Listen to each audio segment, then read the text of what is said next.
O psiquiatra encarou Roberto e fez uma pergunta que nenhuma receita médica havia conseguido responder em 5 anos. Quem é essa mulher que trabalha na sua casa, Roberto? Porque ela está fazendo em 3 minutos. O que meus medicamentos não conseguiram em 3 anos? Roberto Albuquerque não soube o que responder. Ele, dono de uma das maiores farmacêuticas do Brasil, o homem que havia investido centenas de milhares de reais nos melhores especialistas do país para o filho, não tinha a mínima ideia de que a resposta para tudo. Estava limpando sua cozinha nos últimos 8 meses. Essa história não deveria existir. E, no entanto, existe. E o que você vai ouvir nos próximos minutos vai te fazer questionar tudo o que você acredita sobre a medicina, sobre o amor e sobre quem realmente tem o poder de curar. Se alguma vez você já sentiu que o mundo desabava ao seu redor sem razão aparente, se alguma vez seu coração já bateu tão forte que você pensou que ia morrer, se alguma vez você já sentiu terror absoluto sem saber por quê, então essa história é para você. Tiago Albuquerque tinha 14 anos quando sua vida mudou para sempre. Ele era o melhor nadador juvenil do estado de Minas Gerais. Tinha recordes, tinha troféus, tinha um futuro brilhante que todos podiam ver. Seus treinadores falavam em Olimpíadas. Seus companheiros o admiravam. Seu pai, Roberto, já estava planejando como apoiar sua carreira profissional. No dia do campeonato estadual, Tiago estava nos vestiários, se preparando para a corrida mais importante de sua vida até aquele momento. Havia treinado 2 anos para isso. Conhecia cada braçada, cada respiração, cada segundo que precisava para ganhar. E então aconteceu. Sem nenhuma advertência, sem nenhuma razão lógica, sem nada que explicasse. Seu coração começou a bater como se quisesse sair do peito. Suas mãos começaram a tremer, o ar desapareceu, as paredes se fecharam, o chão se moveu, e uma certeza absoluta invadiu cada célula do seu corpo. Eu vou morrer. Essas 3 palavras se repetiram em sua mente durante os seguintes 23 minutos. 23 minutos que se sentiram como 23 horas. 23 minutos que mudaram tudo. Quando os paramédicos chegaram, Tiago estava em posição fetal no chão dos vestiários. Não havia nadado, não havia competido, não havia ganho nada, exceto seu primeiro diagnóstico oficial. Transtorno de pânico severo. Mas isso foi só o começo. Nos seguintes 5 anos, Tiago teve mais de 600 ataques de pânico, 600 momentos de terror absoluto, 600 vezes que seu corpo lhe disse que ia morrer, quando não havia nenhum perigo real. Deixou de nadar, deixou de sair, deixou de viver. Roberto fez o que qualquer pai desesperado, com recursos ilimitados, faria. Contratou os melhores. O primeiro psiquiatra durou 6 meses, o segundo 4, o terceiro 3, o quarto 2. Cada um tinha uma nova teoria. Cada um tinha um novo medicamento. Cada um tinha uma nova esperança, que terminava no mesmo lugar. Tiago continuava tendo ataques. 3, 4, às vezes 5 por semana. E cada ataque o afundava mais em um poço, do qual ninguém parecia poder tirá-lo. A ironia era brutal. Roberto Albuquerque era dono da Pharma Brasil, uma empresa que fabricava precisamente os medicamentos, que se supunha deviam ajudar seu filho. Tinha acesso a qualquer droga experimental. Tinha contatos nos melhores laboratórios do mundo. Tinha todo o dinheiro necessário para comprar qualquer solução, mas nenhuma pastilha funcionava. Nenhuma fórmula química podia tocar o que Tiago sentia. E enquanto isso, Roberto trabalhava 14 horas por dia, porque assim é como ele sabia lidar com a dor. Trabalhando, produzindo, fugindo.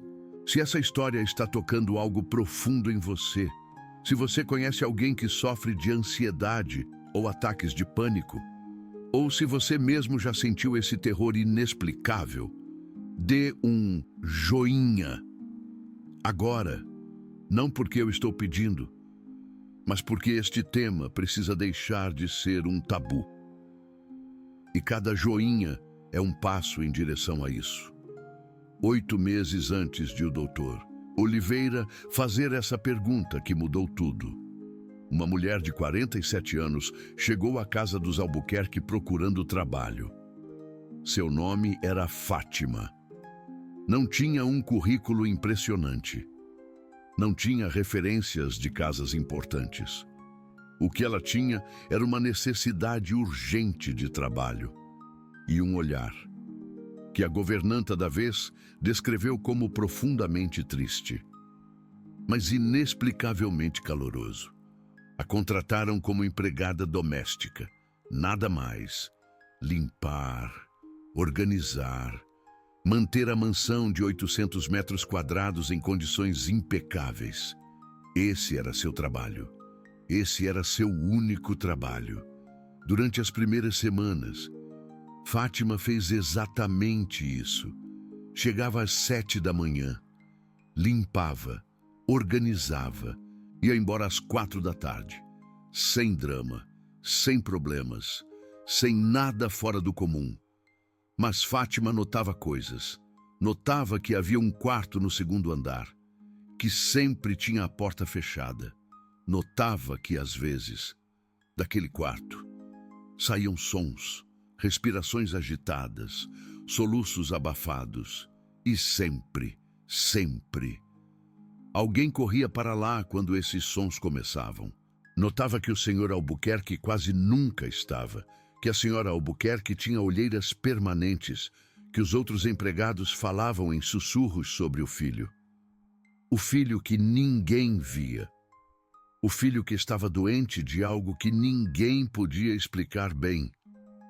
Um dia, enquanto limpava o corredor do segundo andar, a porta do quarto fechado se abriu e Fátima viu Tiago pela primeira vez. Tinha 19 anos, mas parecia ter 40. Seus olhos estavam fundos, sua pele estava pálida. Seu corpo se movia como se carregasse um peso invisível que o dobrava em direção ao chão. Mas o que mais a impactou não foi como ele se via. Foi como ele a olhou, com medo, com vergonha, com um pedido de desculpas silencioso por existir. Fátima conhecia aquele olhar, conhecia demais bem, porque 22 anos atrás, seu próprio filho a havia olhado exatamente igual. Seu filho Murilo, que também havia tido ataques de pânico, que também havia deixado de viver, que também havia sido tratado por especialistas que não puderam ajudá-lo. Murilo que, aos 22 anos, decidiu que já não podia seguir sentindo esse terror e tomou uma decisão que destroçou Fátima para sempre. Mas havia algo que Murilo lhe havia dito antes de ir, algo que ela nunca esqueceu. Mãe, a única coisa que me acalmava era quando você segurava minhas mãos e respirava comigo. Não os medicamentos, não os doutores, e você. E naquele momento, vendo Tiago parado naquele corredor, com o mesmo olhar que seu filho havia tido, Fátima soube que o universo a havia posto ali por uma razão. Não disse nada naquele dia. Apenas assentiu com a cabeça e seguiu limpando. Mas começou a observar. Observou quando Tiago tinha ataques. Observou como reagiam os demais. Observa os medicamentos que davam para ele. Observo tudo, e o que Fátima viu a horrorizou. Quando Tiago tinha uma crise, todos corriam, Todos gritavam. Todos entravam em pânico junto com ele. Davam-lhe comprimidos. Deixavam-no sozinho para que se acalmasse. Tratavam-no como se fosse uma bomba prestes a explodir.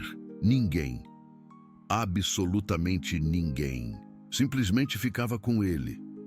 Ninguém o tocava. Ninguém respirava com ele. Ninguém lhe dizia com o corpo, não com palavras, que não estava sozinho. 3 semanas depois de ver Tiago pela primeira vez, Fátima estava limpando perto do quarto dele quando ouviu os sons que já conhecia. A respiração acelerada, os soluços, o terror. A enfermeira de plantão tinha ido ao banheiro. Não havia mais ninguém no andar.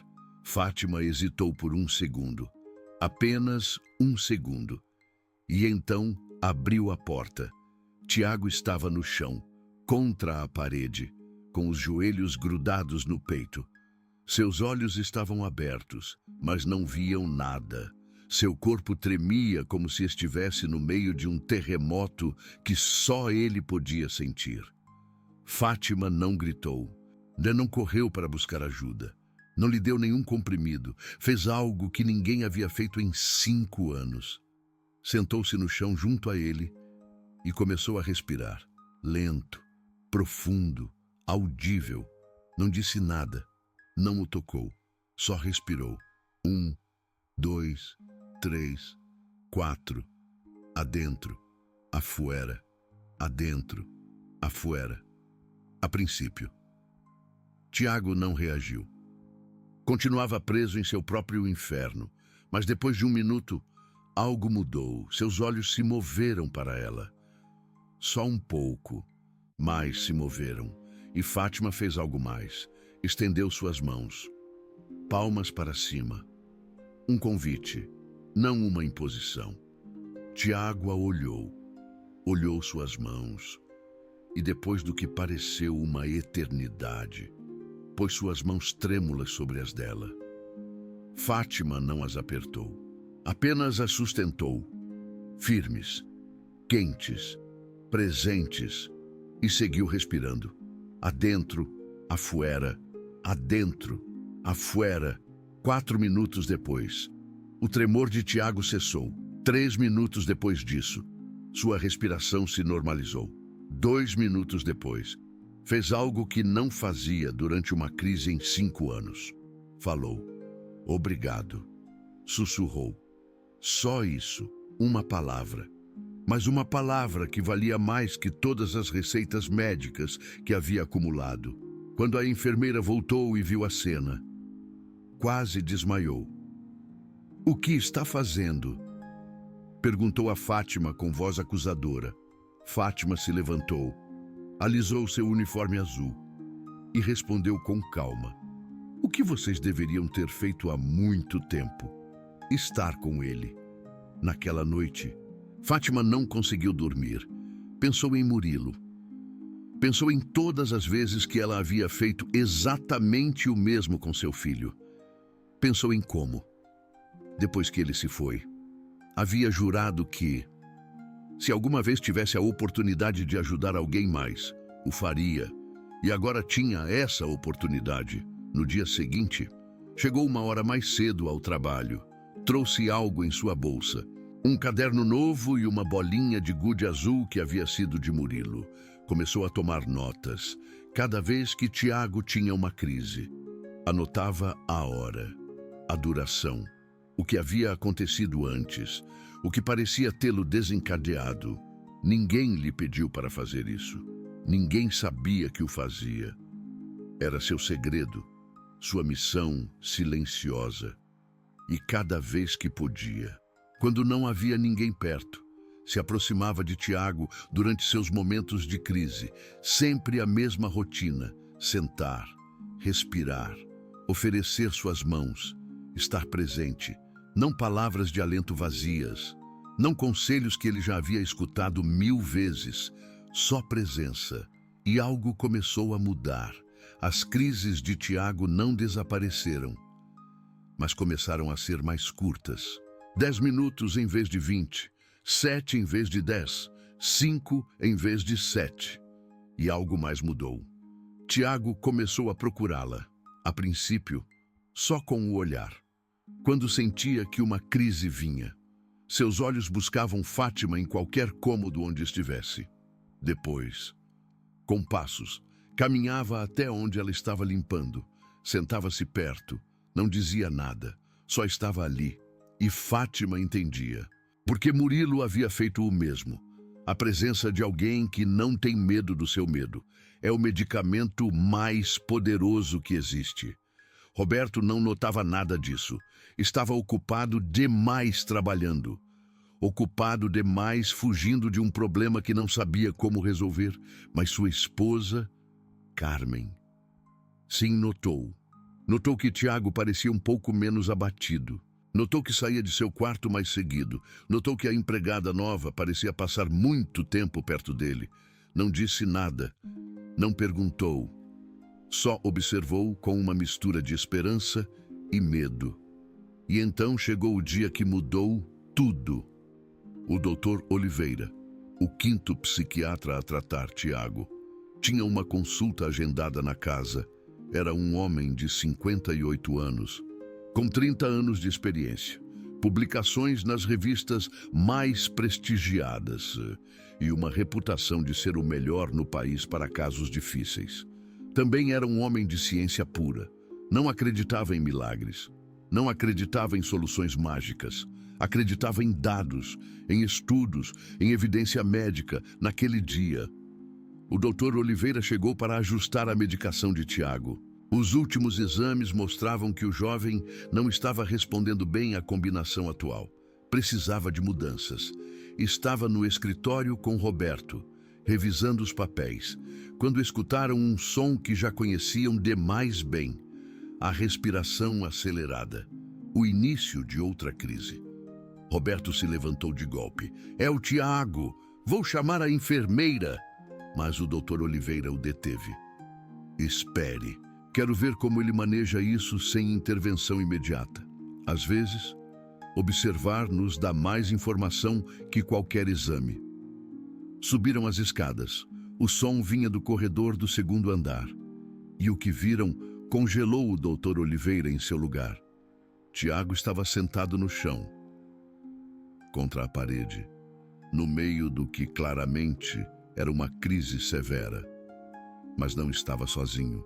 A empregada doméstica estava sentada em frente a ele, suas mãos segurando as de Tiago, seu corpo completamente quieto, sua respiração lenta e audível. Não dizia nada, só respirava, só estava ali. E Tiago a olhava, com olhos que seguiam assustados, mas que tinham algo mais, algo que o Dr. Oliveira não havia visto em 5 anos de tratar aquele jovem. Confiança. O doutor não se moveu, não interrompeu, só observou. 3 minutos. Isso foi tudo o que tomou. 3 minutos para que o tremor de Tiago cessasse, para que sua respiração se normalizasse, para que o terror em seus olhos se convertesse em algo parecido com a calma. 3 minutos. O Dr. Oliveira havia tratado Tiago durante 8 meses. Havia testado 7 combinações diferentes de medicamentos. Havia usado as técnicas mais avançadas que existiam. E nunca, em 8 meses, havia logrado que uma crise de Tiago terminasse em 3 minutos. O que aconteceu depois não foi um grito, nem uma cena dramática. Foi um silêncio. O Dr. Oliveira desceu as escadas, sentou-se no escritório, e ele ficou esperando que Roberto o seguisse. Quando o milionário chegou, ainda confuso com o que tinha acabado de ver, o psiquiatra fez a pergunta que iniciou tudo isso. Quem é essa mulher que trabalha na sua casa? Por que ela está fazendo em 3 minutos? O que meus medicamentos não conseguiram em 3 anos? Roberto não soube o que responder. Sua mente ainda estava processando o que acabara de ver. Seu filho, o mesmo que entrava em espirais de terror que duravam 20, 30 minutos, tinha se acalmado em menos tempo do que leva para preparar um café. E tinha feito isso com a ajuda da mulher que limpava sua casa. É Fátima, disse finalmente. É nossa funcionária. Faz 8 meses que ela está conosco. O Dr. Oliveira assentiu lentamente. Sua mente científica já estava formulando perguntas para as quais não tinha respostas. Seus 30 anos de experiência lhe diziam que o que tinha visto não deveria ser possível. E, no entanto, ele tinha visto. Eu preciso falar com ela, disse o psiquiatra. Roberto hesitou. Não estava seguro de que uma funcionária doméstica deveria estar envolvida no tratamento médico de seu filho. Mas algo no olhar do Dr. Oliveira lhe disse que isso não era uma sugestão. Tudo bem, eu vou chamá-la. Quando Fátima entrou no escritório, ainda tinha as mãos úmidas de tê-las lavado depois de ajudar Tiago. Seu uniforme azul estava impecável. Sua expressão era serena, mas seus olhos tinham aquela tristeza profunda que Roberto nunca tinha notado antes. Sente-se, por favor, disse o Dr. Oliveira. Fátima olhou para Roberto buscando confirmação. Ele assentiu. Ela se sentou na ponta de uma cadeira, como se estivesse pronta para se levantar a qualquer momento. O que você fez lá em cima, começou o psiquiatra, não é algo que se aprende em nenhum livro. Não é algo que ensinam em nenhuma escola. De onde você tirou isso? Fátima ficou em silêncio por um momento. Suas mãos se juntaram em seu colo. Seus olhos se encheram de algo que não eram lágrimas, mas que estava perigosamente perto. Do meu filho, respondeu finalmente. O silêncio na sala se tornou espesso. Seu filho, repetiu o Dr. Oliveira. Ele se chamava Murilo. Também tinha crises de pânico. Começaram quando ele tinha 17 anos. Nós o levamos a médicos, mas não tínhamos dinheiro para os melhores. Os medicamentos que nos davam não funcionavam direito. Eu não sabia o que fazer. Fátima fez uma pausa. Seus olhos miravam um ponto fixo na parede, mas Roberto soube que ela estava vendo algo muito diferente. Estava vendo o passado. Um dia, durante uma crise muito forte, eu fiz a única coisa que me ocorreu. Me sentei com ele, peguei em suas mãos e respirei. Só isso. Respirei para que ele pudesse seguir meu ritmo. E funcionou? Perguntou o Dr. Oliveira. Pela primeira vez, Fátima sorriu, mas era um sorriso quebrado. Funcionou. Era a única coisa que funcionava. Durante 5 anos, cada vez que Murilo tinha uma crise, eu fazia o mesmo. Sentar, respirar, estar ali, não falar, não tentar consertar, só estar. Roberto sentia que estava ouvindo algo privado, algo sagrado, algo que não lhe correspondia ouvir. Mas não conseguia desviar a atenção. O que aconteceu com seu filho? Perguntou o psiquiatra com voz suave. Fátima baixou o olhar. Eu trabalhava de noite em uma fábrica. Não podia estar com ele o tempo todo. E um dia, quando eu não estava, ele teve uma crise muito forte. E não havia ninguém que fizesse o que eu fazia. Ninguém que se sentasse. Ninguém que respirasse com ele. Ninguém que estivesse. As palavras ficaram suspensas no ar. Murilo tinha 22 anos. Decidiu que não podia mais sentir esse terror. E se foi. Se foi? Repetiu Roberto, sem entender completamente. Morreu, Sr. Albuquerque. Meu filho morreu porque ninguém esteve com ele quando ele mais precisava. E eu não pude evitar. E porque estava trabalhando para pagar os medicamentos que não funcionavam. O Dr. Oliveira fechou os olhos por um momento. Tinha visto muita dor em sua carreira. Tinha perdido pacientes. Tinha falhado. Mas algo na história de Fátima o atingiu de uma maneira diferente. Por isso que faz isso com o Tiago, disse. Não é só bondade, é porque reconhece algo. Fátima finalmente o olhou diretamente nos olhos. Quando vi seu filho pela primeira vez, viu Murilo, o mesmo olhar, o mesmo medo, a mesma vergonha por existir. E prometi a mim mesma que não ia deixar que outro jovem passasse pelo que meu filho passou. Não se eu pudesse fazer algo. Roberto sentia que algo se rompia dentro dele. Não era tristeza exatamente. Era algo mais profundo.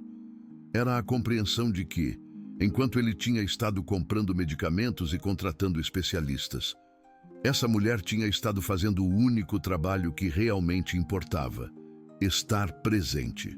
Quanto tempo ela tem feito isso com o Tiago? Perguntou o Dr. Oliveira. 7 meses, respondeu Fátima. Desde pouco depois que comecei a trabalhar aqui. 7 meses? Repetiu Roberto incrédulo. 7 meses e ninguém sabia? Fátima baixou o olhar. Não é meu lugar falar dessas coisas, senhor. Eu sou só a empregada. Mas não podia ver seu filho sofrer e não fazer nada. Não depois do que aconteceu com o Murilo. O doutor Oliveira se levantou e caminhou até a janela. Sua mente científica estava processando dados que não se encaixavam em nenhum modelo que conhecia. Mas havia algo que ele entendia. O que você faz? Disse sem se virar. Tem um nome na psicologia. Se chama corregulação. É a capacidade de uma pessoa ajudar a outra a regular suas emoções através da presença e da sincronização. Fátima não respondeu. Provavelmente não conhecia esses termos técnicos. É uma das ferramentas mais poderosas que existem para o transtorno de pânico, continuou o psiquiatra. Mas quase nunca funciona, porque requer algo que nenhum medicamento pode dar. O que é isso? Perguntou Roberto. Presença total, sem medo, sem julgamento, sem necessidade de consertar nada. Só estar. Isso, Sr. Albuquerque, é exatamente o que sua funcionária tem feito com seu filho durante 7 meses, sem que ninguém pedisse, sem que ninguém pagasse extra, sem que ninguém sequer soubesse. Roberto se afundou em sua cadeira. O peso do que estava ouvindo era demais. Por que não disse nada? Perguntou a Fátima. Por que não nos contou? Ela o olhou com surpresa, como se a pergunta não fizesse sentido. Porque ninguém me perguntou. E porque vocês têm médicos, têm dinheiro, têm tudo. Eu sou só uma mulher que limpa casas. Quem ia me escutar? Se você que está escutando isso já sentiu alguma vez que não importa, que sua voz não conta, que o que você faz não vale nada. Escute bem. Às vezes, as pessoas que mais mudam vidas são exatamente as que o mundo considera invisíveis. Se você conhece alguém assim, mande esse vídeo agora, porque eles precisam saber que sua presença importa mais do que imaginam. O Dr. Oliveira voltou para sua cadeira. Olhou suas notas, olhou para Fátima. Roberto olhou para o Dr. Oliveira. Vou ser muito honesto com vocês.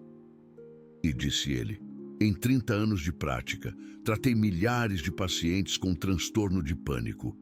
Publiquei estudos, desenvolvi protocolos, prescrevi cada medicamento que existe. Ele fez uma pausa. E nunca, em toda a minha carreira, vi alguém fazer o que essa mulher faz, o que ela tem. Não se pode receitar, não se pode comprar, não se pode aprender em uma universidade. É algo que vem de um lugar muito profundo. E seu filho precisa disso mais do que qualquer pílula que eu possa dar. Roberto sentiu que o mundo virava de cabeça para baixo. Ele, que havia dedicado sua vida à indústria farmacêutica. Ele, que acreditava que tudo tinha uma solução química. Ele, que havia gasto centenas de milhares nos melhores tratamentos. E a resposta havia estado limpando sua cozinha. "O que sugere, doutor?" perguntou finalmente. O doutor Oliveira olhou para Fátima. "Sugiro que esta mulher deixe de ser só sua empregada doméstica. Sugiro que seja oficialmente parte da equipe de cuidado de Tiago. Não para substituir o tratamento médico, para complementá-lo com algo que nenhum medicamento pode dar." Fátima negou com a cabeça. "Eu não sou enfermeira, não tenho estudos, não sei nada de medicina." "Não precisa saber de medicina", respondeu o psiquiatra. "Precisa saber de presença. E isso, senhora, sabe melhor do que qualquer profissional que eu conheci na minha vida." Roberto se levantou. "Tu, Fátima", disse, "pela primeira vez usando seu nome diretamente. Quanto te pagamos por mês?" R$ 8.000, seu Roberto. A partir de hoje, ganha 20.000 e seu trabalho não é mais limpar esta casa. Seu trabalho é estar com meu filho." Fátima o olhou sem poder acreditar no que ouvia. "Mas, seu Roberto, eu não... Meu filho quase se foi como o seu", interrompeu Roberto. "Não porque queria, mas porque não havia ninguém que fizesse o que você faz. Você lhe deu em 7 meses o que eu não pude dar em 5 anos. E isso não tem preço." As lágrimas que Fátima havia contido durante toda a conversa finalmente começaram a cair. "Não quero dinheiro", disse. "Só quero que Tiago fique bem. Porque se ele estiver bem, então Murilo não morreu em vão. Então tudo o que aprendi cuidando dele serviu para alguma coisa." O doutor Oliveira se aproximou dela. "Dona Fátima, o que a senhora tem é um dom. Um dom nascido da dor maior que uma mãe pode sentir. E esse dom está salvando um jovem que estava perdido. Aceite o reconhecimento. Não por você, por Murilo, porque isso é exatamente o que ele teria querido." Fátima olhou para o psiquiatra, olhou para Roberto e, finalmente, assentiu. "Farei isso", disse, "mas com uma condição." "Qual?" "Que ninguém diga a Tiago que estou aqui por ele, que continue pensando que sou a empregada que limpa. Porque no momento em que ele souber que estou aqui como sua cuidadora, vai sentir que é um peso. E esse sentimento é exatamente o que desencadeia suas crises." O doutor Oliveira sorriu pela primeira vez desde que havia chegado. "Senhora, acaba de mostrar mais compreensão da psicologia do pânico do que muitos dos meus colegas com doutorado." Trato feito. E assim começou uma nova etapa. Fátima continuou chegando às 7 da manhã. Continuou usando seu uniforme azul, continuou limpando, arrumando, mantendo a casa, mas agora, seu verdadeiro trabalho era outro. Levava um caderno onde anotava tudo, cada crise de Tiago, a hora, a duração, o que havia acontecido antes, o que parecia funcionar, o que não. Trouxe mais coisas de sua casa. Uma bolinha de gude azul que havia sido de Murilo, um gravador de voz, um livro de técnicas de respiração que havia encontrado em uma biblioteca pública anos atrás. E o mais importante, trouxe sua presença, todos os dias, sem importar o quê. Fátima passava pelo menos 2 horas perto de Tiago, nem sempre falando. Às vezes só estando na mesma sala, lendo, limpando, existindo, porque havia aprendido com Murilo que as pessoas com pânico precisam saber que alguém está ali. Não quando tem uma crise. Sempre, todo o tempo, precisam dessa certeza como precisam do ar. E Tiago começou a mudar. Não da noite para o dia. Não como um milagre instantâneo.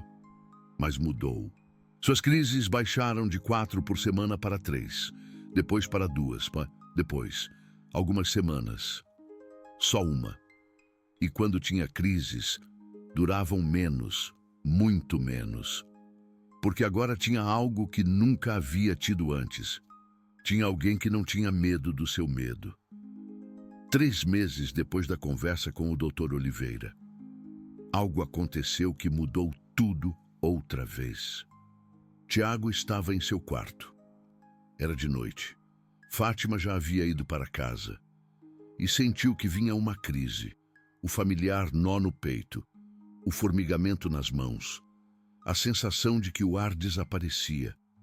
Mas desta vez, Tiago fez algo diferente. Em vez de se deixar arrastar pelo pânico, fechou os olhos e pensou em Fátima.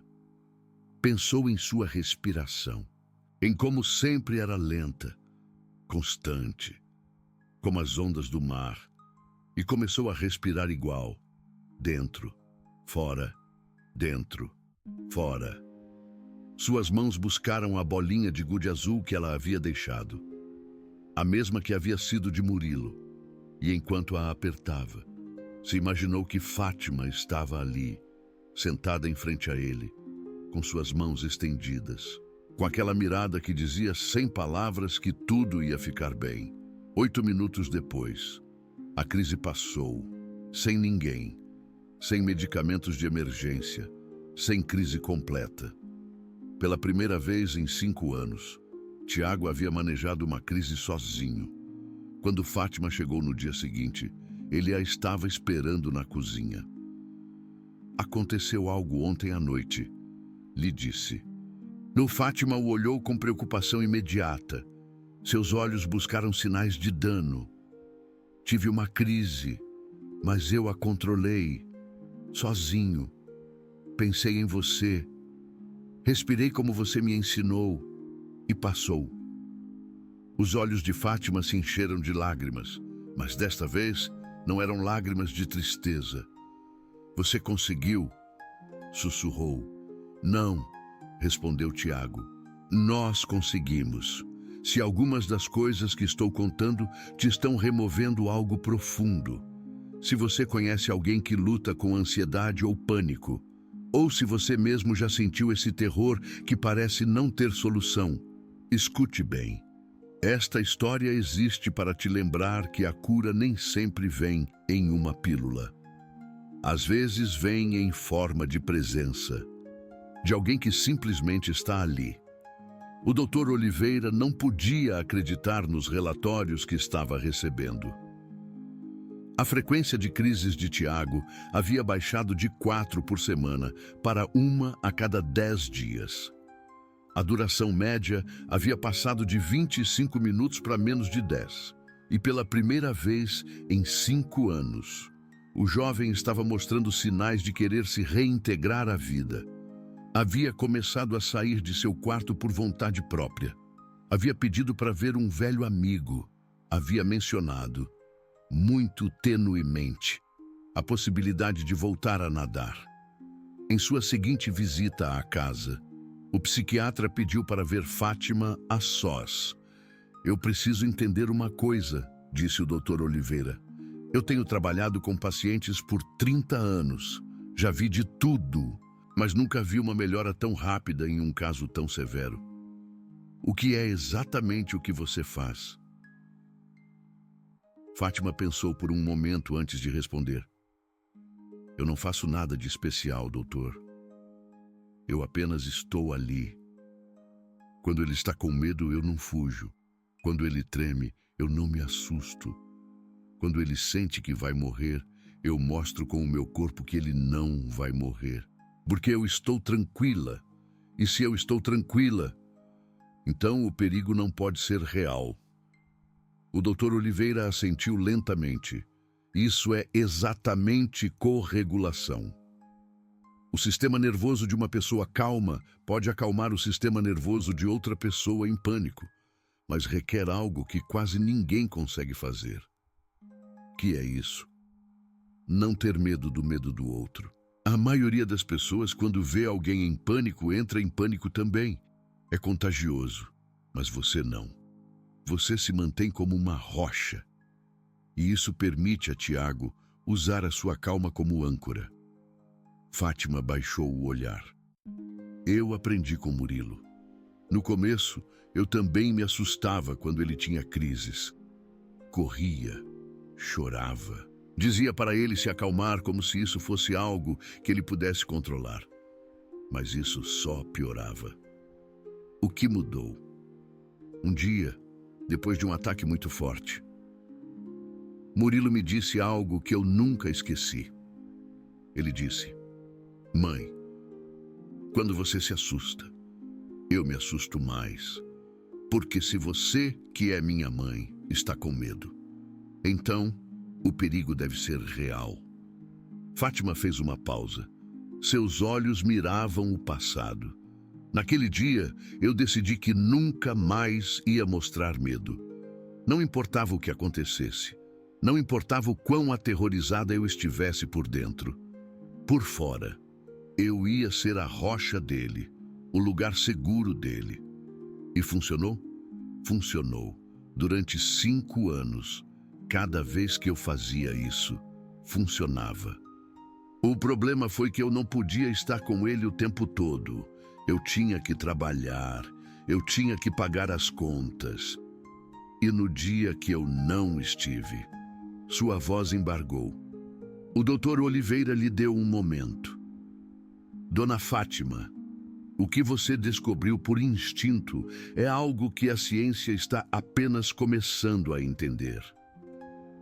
O poder da presença humana para regular o sistema nervoso. Você não tem título, mas tem algo mais valioso. Tem experiência transformada em sabedoria. Fátima o olhou. Então, por que os doutores não ensinam isso para as pessoas? Por que tudo é pílulas e mais pílulas? O psiquiatra suspirou. Porque as pílulas podem ser vendidas. Porque as pílulas são mais fáceis de medir. Porque o sistema médico não sabe como receitar presença. Não há código de faturamento para estar com alguém sem medo. É injusto. É a realidade. Mas casos como o seu e o de Tiago estão mudando isso. Pouco a pouco. Há estudos agora. Investigações. Gente que está começando a entender que o cérebro humano não foi desenhado para se curar sozinho. Foi desenhado para se curar em conexão. Fátima assentiu. Meu filho me ensinou isso, com a vida dele e com a morte dele. 4 meses depois, Roberto chegou em casa mais cedo. Não porque algo de ruim tivesse acontecido, mas porque algo de bom estava acontecendo. Tiago havia mandado uma mensagem. Uma mensagem que Roberto leu 3 vezes para ter certeza de que era real. Pai, vou à piscina do clube. Só para ver. Não para nadar ainda, mas quero ver. Roberto quase bateu o carro de tanta emoção. Seu filho não pisava em uma piscina há 5 anos. Não havia sequer querido ver a água. Cada vez que alguém mencionava natação, seus olhos se apagavam e ele se trancava no quarto. E agora ele queria ir ver. Quando chegou em casa, encontrou Tiago na entrada, vestido com roupa normal. Não pijama, roupa normal. E ao lado dele, Fátima, com seu uniforme azul, com sua bolsa onde carregava o caderno, a bolinha de borracha e todo o resto. Posso ir?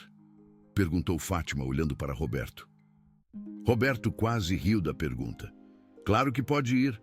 Você vai aonde meu filho for.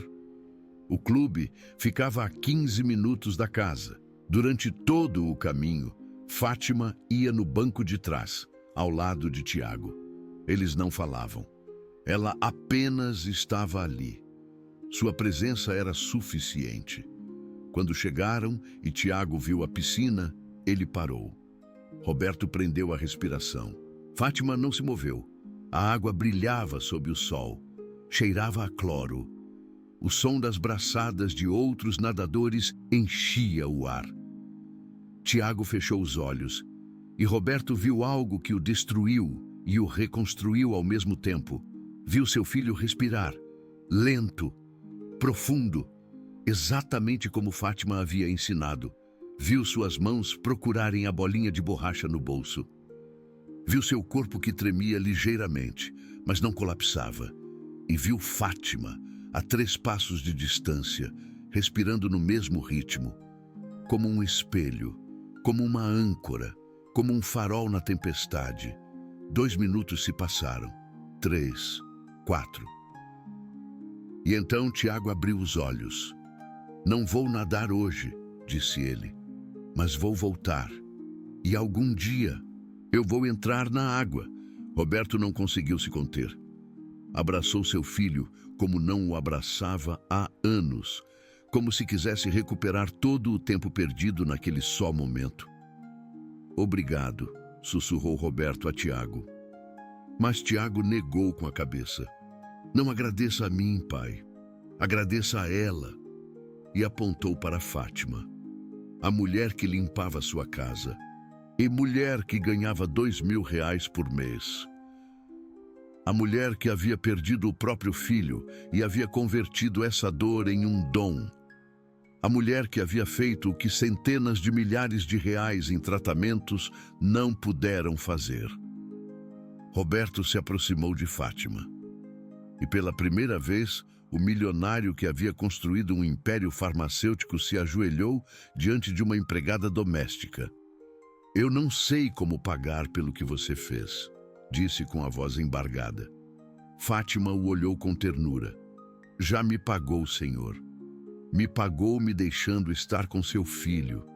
Me pagou me dando a oportunidade de fazer o que eu não pude fazer com Murilo. Mas eu quero fazer mais. Quero que você nunca mais tenha que se preocupar com dinheiro. Quero que tenha uma casa. Quero que... Não, Fátima o deteve, levantando uma mão.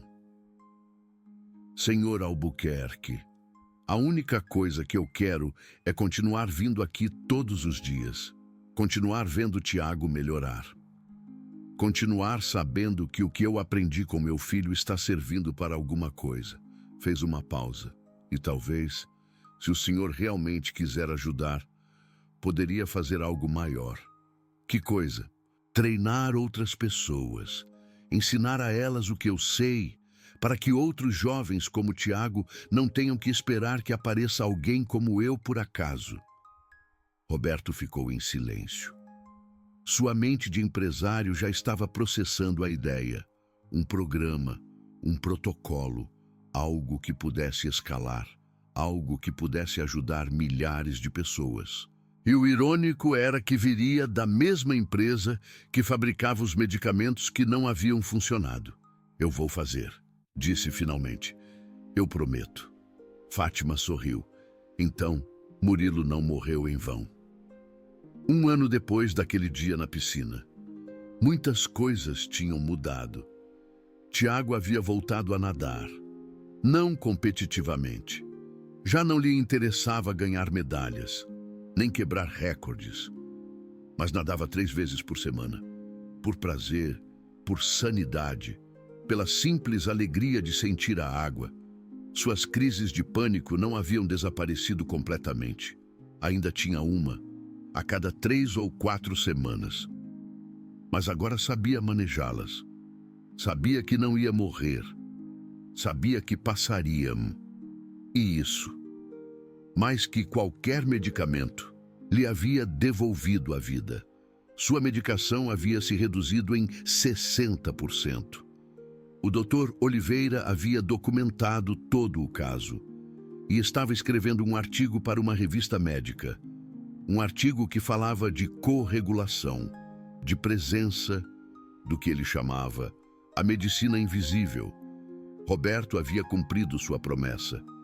A Pharma Brasil havia lançado um programa piloto. 100 pessoas treinadas nas técnicas que Fátima havia desenvolvido com Murilo e aperfeiçoado com Tiago. 100 pessoas que agora trabalhavam como acompanhantes de pacientes com transtornos de ansiedade. O programa se chamava Projeto Presença e Fátima era sua diretora. Ela, que nunca havia terminado o ensino fundamental. Ela, que havia trabalhado como empregada doméstica a vida toda. Ela, que havia perdido seu filho e convertido essa dor em propósito. Agora ensinava a doutores e enfermeiras o que nenhuma universidade lhes havia ensinado: o poder de simplesmente estar ali. Tiago insistiu em conhecer toda a história de Murilo. Um dia, sentado junto a Fátima no jardim da casa, lhe pediu que lhe contasse tudo, cada detalhe, cada momento, cada recordação. E Fátima o fez. Contou-lhe de um menino que amava pipas e sonhava em ser um campeão em soltar pipas. De um adolescente que um dia começou a ter crises que ninguém entendia, de anos de luta, de doutores, de medicamentos que não funcionavam. Contou-lhe das noites que passava sentada junto a ele, respirando, segurando-o quando o mundo desabava. Contou-lhe da noite em que não esteve e da manhã seguinte. Tiago chorou. Não por ele, por Murilo, por esse jovem que nunca conheceu, mas que de alguma forma havia salvado sua vida. Desde o além, sinto muito, disse finalmente. Por que sente muito? Perguntou Fátima. Por ter sobrevivido, quando ele não pôde. Fátima lhe tomou as mãos. Exatamente como fazia durante as crises, mas desta vez não era para acalmá-lo, era para conectar. Tiago, escute-me bem. Murilo não morreu para que você sentisse culpa. Murilo morreu porque eu não pude estar com ele quando mais me precisava. Mas sua morte me ensinou algo que agora está salvando vidas, a sua vida e as vidas de todas as pessoas que o Projeto Presença vai ajudar. Fez uma pausa. Sua sobrevivência não é uma traição a Murilo. É seu legado. Cada dia que você vive bem, cada crise que maneja, cada momento que está presente para si mesmo. Isso é Murilo vivendo através de você. Tiago a olhou. Como você pode não me odiar? Eu tenho tudo o que ele não teve: dinheiro, acesso aos melhores doutores e, o mais importante, tenho você. Fátima sorriu. Não te odeio, porque odiar você seria odiar a única coisa boa que saiu de perder meu filho. Você é a prova de que seu sofrimento serviu para algo. Você é a razão pela qual me levanto cada manhã. Tiago não disse nada, apenas a abraçou. E nesse abraço, duas histórias se juntaram. A do filho que se foi e a do filho que ficou. A da dor que destrói e a da dor que sara. A da morte e a da vida. Se você chegou até aqui, se esta história te tocou em algo profundo, preciso te pedir algo. Não é um like, não é uma inscrição, é algo mais importante. Pense em alguém em sua vida que esteja lutando com algo que parece não ter solução. Alguém com ansiedade, com depressão, com medo. Alguém que se sente sozinho em sua batalha. E seja sua Fátima. Não precisa ser doutor, não precisa ter todas as respostas, só precisa estar ali. Respirar com eles, não fugir de sua dor, ser sua rocha, porque às vezes a cura mais poderosa não vem em uma pílula, vem em forma de presença. O Dr. Oliveira incluiu uma nota especial ao final de seu artigo. A nota dizia o seguinte: em 30 anos de prática psiquiátrica, vi o poder dos medicamentos, vi como podem estabilizar, como podem acalmar, como podem devolver funcionalidade a pessoas que a haviam perdido. Não nego sua importância, mas também vi suas limitações. E no caso de Tiago Albuquerque, vi algo que a ciência ainda está começando a entender. Vi como a presença de uma mulher sem título, sem formação, sem nenhum conhecimento técnico, logrou o que anos de tratamento farmacológico não puderam: Não escrevo isto para desacreditar a medicina. Escrevo isto para expandi-la, para recordar a meus colegas que o ser humano não é só um cérebro que precisa de química correta. É um ser social que precisa de conexão. E, às vezes, a melhor medicina é simplesmente alguém que não tem medo do nosso medo. 3 anos depois, Tiago fez algo que ninguém havia pensado que seria possível. Nadou em uma competição, não a nível estadual, não buscando recordes. Só uma competição local do clube. Nada importante no grande esquema das coisas. Mas para ele, era tudo. Quando chegou à piscina naquele dia, seu coração batia rápido. Suas mãos suavam. O fantasma do ataque de 8 anos atrás estava ali, sussurrando-lhe que ia acontecer de novo. Mas também estava Fátima, sentada nas arquibancadas, com seu caderno no colo, com a bolinha de gude azul que agora Tiago havia lhe devolvido, porque já não a precisava. E quando Tiago se pôs no bloco de saída, olhou para ela. Fátima não fez nenhum sinal, não lhe disse nada, apenas respirou, lento, profundo, visível. E Tiago respirou com ela, adentro, afuera, adentro, afuera. O disparo soou. Tiago se lançou à água e nadou. Não ganhou. Terminou em 4/6. Um resultado medíocre para o que havia sido o melhor nadador juvenil do estado. Mas quando saiu da água, tinha um sorriso que não tinha em 8 anos. Porque não havia ganhado uma corrida. Havia ganhado algo muito maior. Havia ganhado a batalha contra seu próprio medo. Roberto estava nas arquibancadas, chorando como não chorava desde que era menino. Carmen estava a seu lado, agarrada a seu braço, sem poder crer no que via. E Fátima estava ali, quieta, serena, com lágrimas silenciosas caindo por suas bochechas, lágrimas por Tiago, lágrimas por Murilo, lágrimas por todos os anos de dor que finalmente haviam encontrado seu propósito. Essa noite, na casa dos Albuquerque, houve uma celebração. Mas não foi uma celebração da vitória, foi uma celebração da sobrevivência. Tiago se pôs frente a todos os convidados. Eu lhe disse algo que ninguém esperava. Há 3 anos, eu não queria viver. Não da forma dramática que vocês estão pensando, mas eu não queria. Cada dia era uma batalha que eu estava perdendo. Cada crise me convencia mais de que o mundo seria melhor sem mim. O quarto ficou em silêncio. E então chegou Fátima, uma mulher que havia perdido o próprio filho, pela mesma coisa que eu sentia. Uma mulher que tinha todas as razões do mundo para fugir da dor. Mas em vez disso, ela se sentou comigo, respirou comigo, me ensinou que eu não estava sozinho. Tiago olhou para Fátima.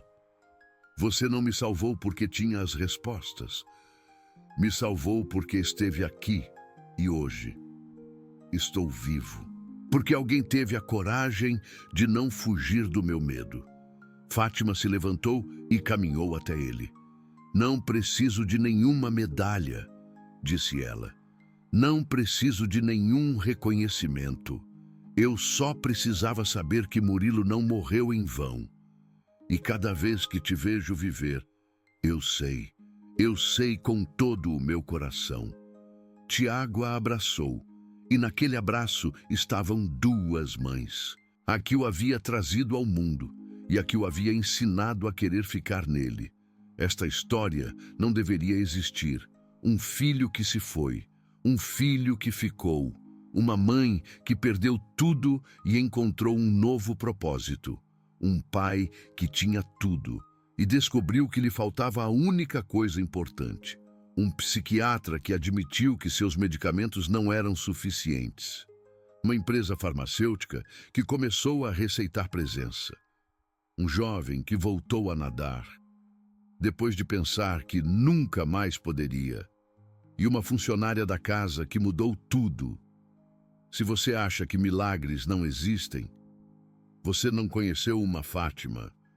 Se você acha que o dinheiro compra tudo, você não viu um milionário se ajoelhar diante de uma mulher que ganha R$ 2.000 por mês. Se você acha que os doutores têm todas as respostas, você não ouviu um psiquiatra admitir que uma faxineira sabe mais que ele.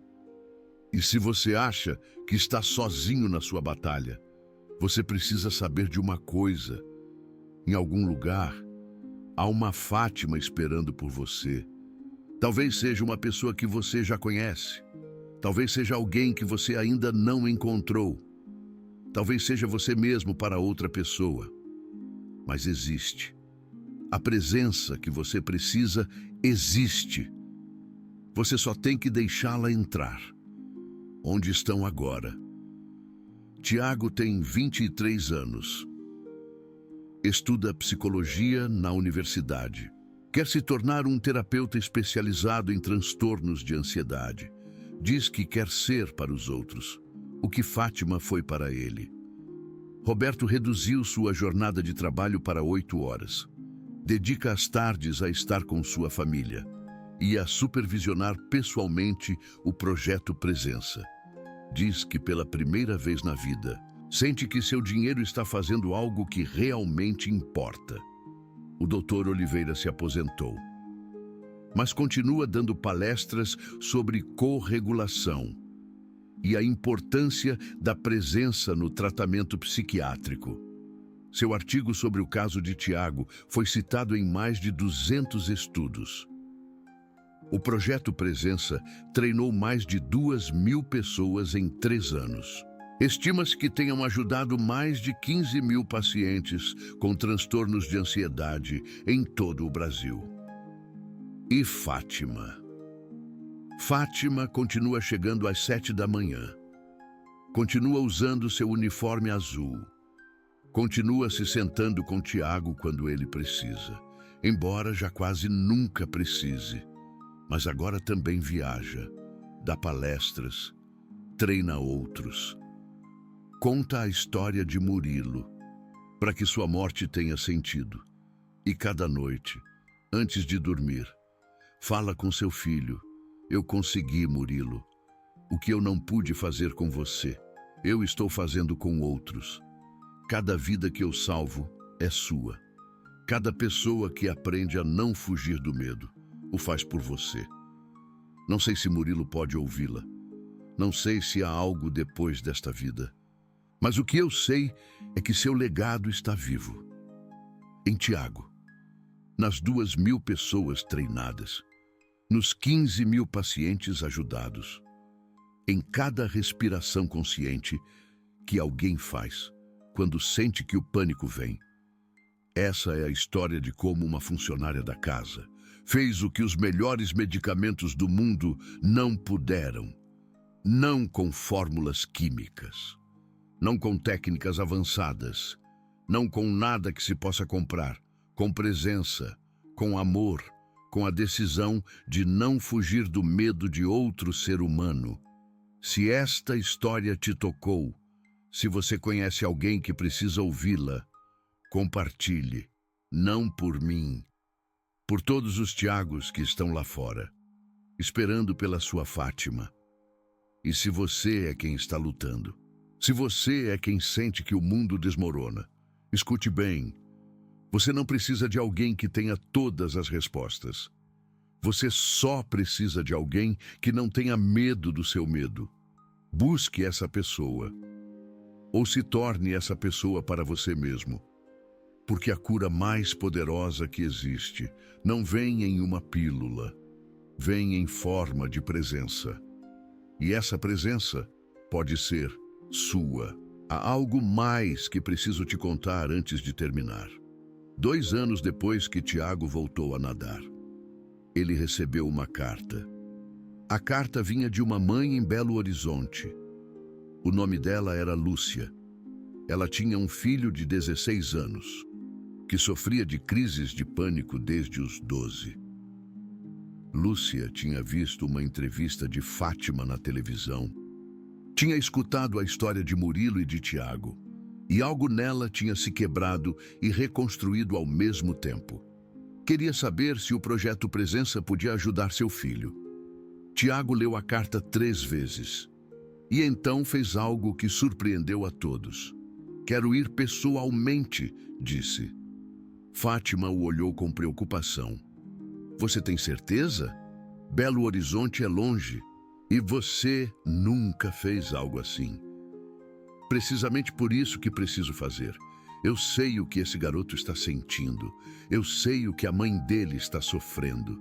E sei que se alguém tivesse vindo a mim há 8 anos e me dissesse que era possível sair dessa, minha vida teria mudado muito antes. Roberto se ofereceu para pagar tudo. Fátima insistiu em acompanhá-lo. O doutor Oliveira lhes deu material para trabalhar com o jovem. E assim, Tiago Albuquerque, o filho do milionário que uma vez não podia nem sair do quarto, viajou para Belo Horizonte para conhecer um garoto que estava onde ele havia estado. Se chamava Murilo. Tinha 16 anos, olhos fundos, pele pálida. O mesmo olhar que Tiago havia tido. A mesma vergonha por existir. Quando se conheceram, Tiago não disse nada por um longo momento.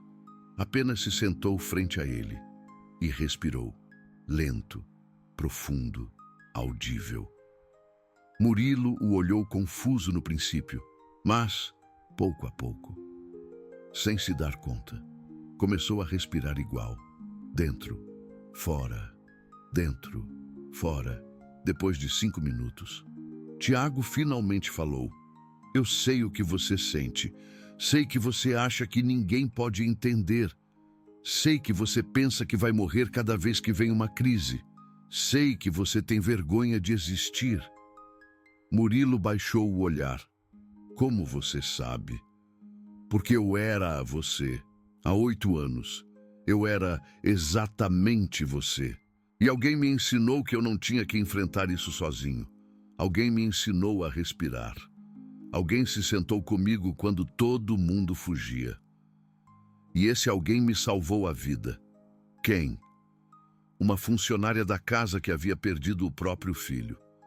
Para a mesma coisa que nós sentimos. Ela não tinha diploma, não tinha formação. Só tinha a experiência da dor, transformada em sabedoria. Roberto levantou o olhar e funcionou. Tiago sorriu. Estou aqui, respiro, vivo, até nado de novo. Assim, sim, funcionou.